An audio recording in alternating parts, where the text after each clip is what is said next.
Happy women's day to Nalanthana channel viewers. Woman இல்லாமல் சமையல் எல்லா சாப்பாடெல்லாம் சாப்பிட முடியாது. அவங்க தான் அடுப்படியில் உட்காந்து எல்லாம் இது பண்ணுறாங்க. அவங்களுக்கு இன்றைக்கி ரெஸ்ட்டு மாதிரி நம்ம செய்கிறோம் இன்றைக்கி. இப்போ பாருங்கள், வெண்ணெய் சட்டி வச்சாச்சு. இன்றைக்கி காராபாத், பெங்களூர்லாம் காராபாத்னு சொன்னாலே உப்மாவில் செய்கிறது. அங்கே தான் பெங்களூர் தான் சொல்லுவாங்க காராபாத்துன்னுவாங்க.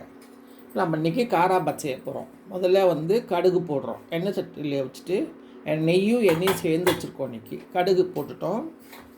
அடுத்தது உளுத்தம்பருப்பு, அப்புறம் கொஞ்சமாக ஜீரகம், சோம்பு, கொஞ்சம் ஜீரகம், அவ்வளோதான். இது நல்லா பொடிச்சு வந்த உடனே பச்சை மிளகாய் எல்லாம் பொரிஞ்சு வந்ததுக்கப்புறம் பச்சை மிளகா, கொஞ்சம் கடுகு பொரியறதுக்கு நம்ம வெயிட் பண்ணணும். இப்போ சரியாக இருக்குது. பச்சை மிளகா போட்டு விட்றோம். அப்புறம் கருவேப்பிலை, அப்புறம் இஞ்சி பூண்டு பேஸ்ட்டு. அதுலேயே நம்ம கொஞ்சம் முந்திரி போட்டுருவோம். இப்போ இது நல்லா வளர்கிற சமயத்தில் நம்ம குடமிளகா,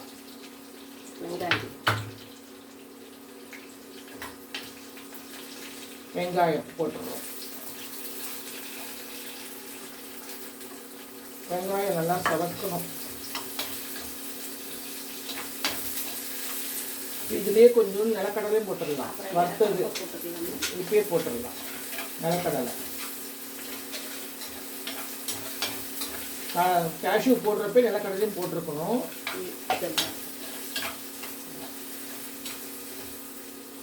இப்போ வெங்காயம் நல்லா வதங்கிடுச்சு. இப்போ வெங்காயம் நம்ம பாத்துக்கு கொஞ்சம் நல்லா ரோஸ்டாக தான் டேஸ்டியாக இருக்கும். அதனால் கொஞ்சம் நேரம் விட்டுருப்போம். இப்போ நம்ம குடமிளகா போடுறோம். குடமிளகா, கேரட்டு, தக்காளி,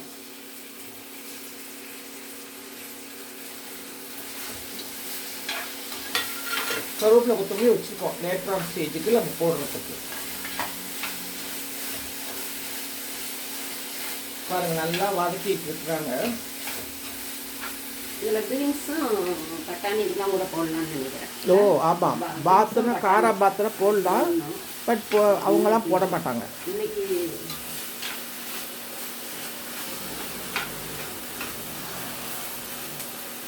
பாருங்க, நல்லா வதங்கிட்டு இருக்குது பாருங்க. இப்போ மஞ்சத்தூள், அது சாம்பார் பொடி, சாம்பார் பொடி, கரம் மசாலாவும் போட்டோம்னா. சாம்பார் பொடி எவ்வளோ போதுமா? சாம்பார் பொடி பச்சை மிளகாய் போட்டிருக்கோம். இன்னும் கொஞ்சம் போடுங்க. சாம்பார் பொடி தனியாக பாத் பொடி இருந்ததுன்னா போட்டுக்கலாம். ஆனால் இது காம்பினேஷன் போட்டாங்கனாலே. கொஞ்சம் கரம் மசாலா வாசத்துக்காக போடுறது, சாப்பிட்றதுக்கு டேஸ்டியாக இருக்கும். இதுக்கு கொஞ்சம் உப்பு கலந்துறேன். ரவை போடுறப்ப கொஞ்சம் ஒன்றா போட்டுக்கலாமே.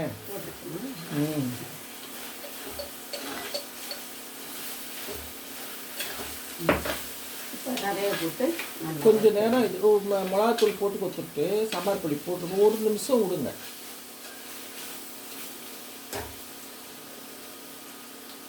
அந்த இது வச்சுக்கலாமே, மரக்கரண்டி.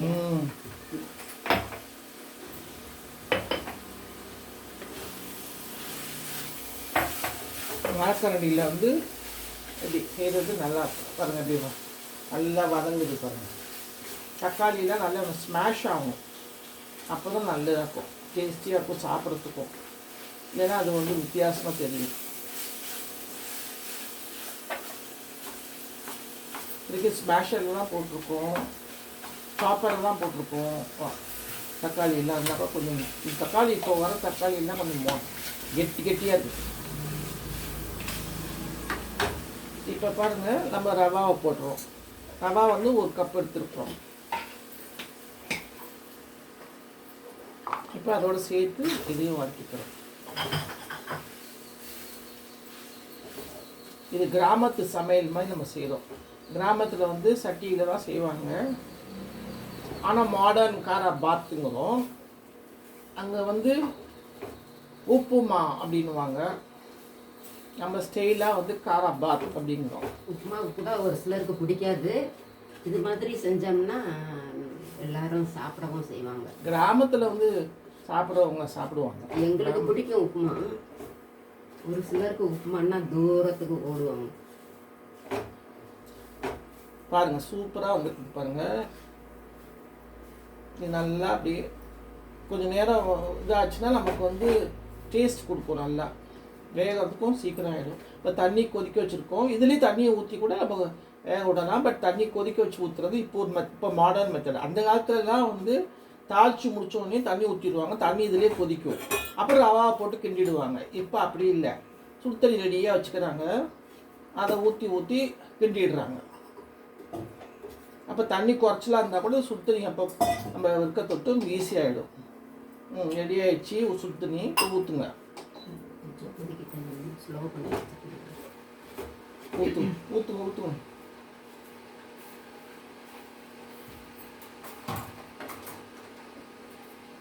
நல்லா வதங்கிடுச்சு பாருங்க.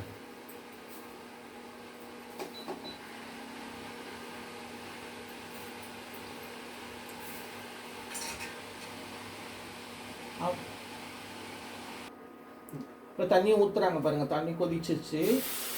பத்தங்க கேட்குது பாருங்க. சுண்டு கேட்குது பாருங்க. வேணும்னா அப்புறம் ஆட் பண்ணிக்கலாம். பாருங்க சூப்பராக. இப்படி இந்த மெத்தடு, இது ஒரு மெத்தடு. இன்னொரு மெத்தட் தண்ணி கொதிக்க வச்சு ஊற்றுறது.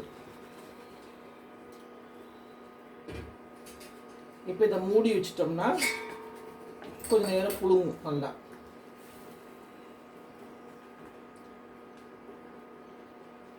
அவ்வளோ அழகாக வந்திருக்கு பாருங்கள். கலர்ஃபுல்லாக இருக்குது. கலராக இருக்குது பாருங்கள். இன்னும் கொத்தமல்லி தூவணும்னா இன்னும் சூப்பராக இருக்கும். நம்ம சிம்லேயே வச்சுருக்குறோம். தண்ணி போதுமா?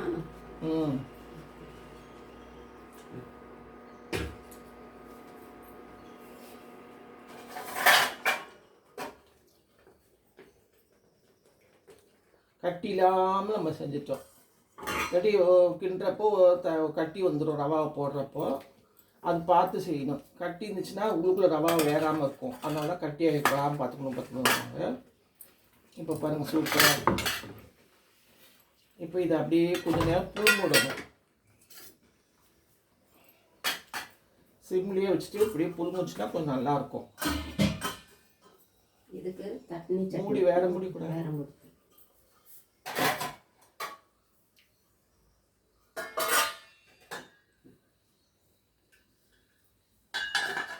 கொஞ்சம் ஒரு பக்கம் சாப்பிட வேணும். எடுக்கிறப்ப ஒரு நிமிஷம் ஸ்லிம்மில் தான் வச்சுருக்குறோம். அப்படியே புழுங்குச்சுன்னா நல்லாயிருக்கும். சாப்பிட்றதுக்கும் டேஸ்டியாக இருக்கும். இப்போ நம்ம வந்து இதுக்கு வேணுங்க சட்னி. இதுக்கு வேணும் தண்ணி சட்னி, ரெயில் சட்னி. புதினா கொத்தமல்லி அது எடுத்து வச்சுக்கணும். கொஞ்சம் ஒரு கைப்பிடி தேங்காய், ஒரு பச்சை மிளகாய், இஞ்சி பூண்டு, கொஞ்சம் வெங்காயம். இங்கே மேலே வச்சு காமிக்கணும். கீழே காமிச்சா தெரியாது. இதை வந்து கொஞ்சம் பொட்டுக்கல்லையும் வச்சுக்கணும். இது வந்து தாளிக்க கூட கூடாது. அப்படியே உப்பு மட்டும் போட்டு இதில் அரைச்சு நல்லா கெட்டிமாக அரைச்சு அதுக்கப்புறம் வேணுங்கிற அளவு தண்ணி கலந்துக்கணும். அதை நடுப்புற அந்த பாத்தை வச்சு சுற்றிலும் ரோடு நீங்கள் செஞ்சு காமிங்க. வாயில் சொல்கிறத விட செஞ்சு காமிச்சா தான் நல்லாயிருக்கும். அவ்வளோ டேஸ்ட்டாக இருக்கும்.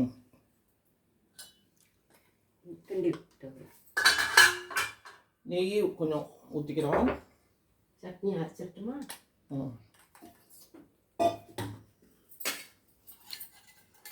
கொஞ்சம் எண்ணெய், எண்ணெயை சேர்த்துக்கிட்டோம்னா டேஸ்ட் கொடுக்கும்.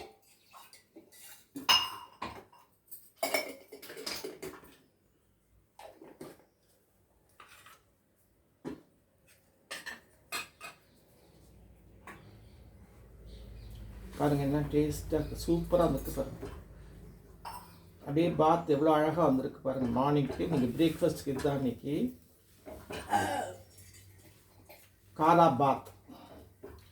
வில்லேஜ் ஸ்டைல் கிராமத்து சமையல் மாதிரி இது கிராமத்து பாத் உப்மா. அந்த காலத்தில் உப்புமாங்கிறதுக்கு பேர் மாறி மாறி எப்படி எப்படியோ வருது. கர்நாடகா ஸ்டைலில் வந்து காராபாத். இதில் முந்திரி பருப்பு போட்டிருக்கோம் நம்ம. பாருங்கள், அப்படியே சூப்பராக சட்டியில் செய்கிறதுக்கு சூப்பராக இருக்குது இன்றைக்கி. அப்படியே வழுக்கிக்கிட்டு போகுது நல்லா. பாருங்கள் எவ்வளோ டேஸ்டியாக இருக்கு பாருங்கள். இப்போ இதில் வந்து நம்ம ரெடியாக வச்சுருக்கோம். நம்ம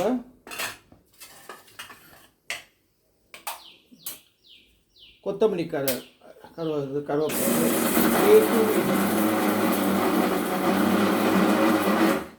தூவிட்டோம்னா சூப்பராக இருக்கும்.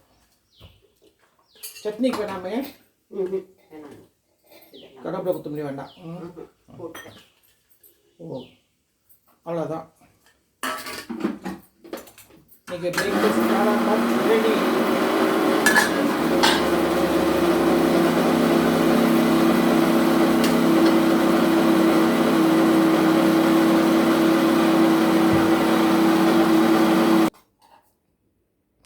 பாருங்க, ரெடி ஆயிடுச்சு.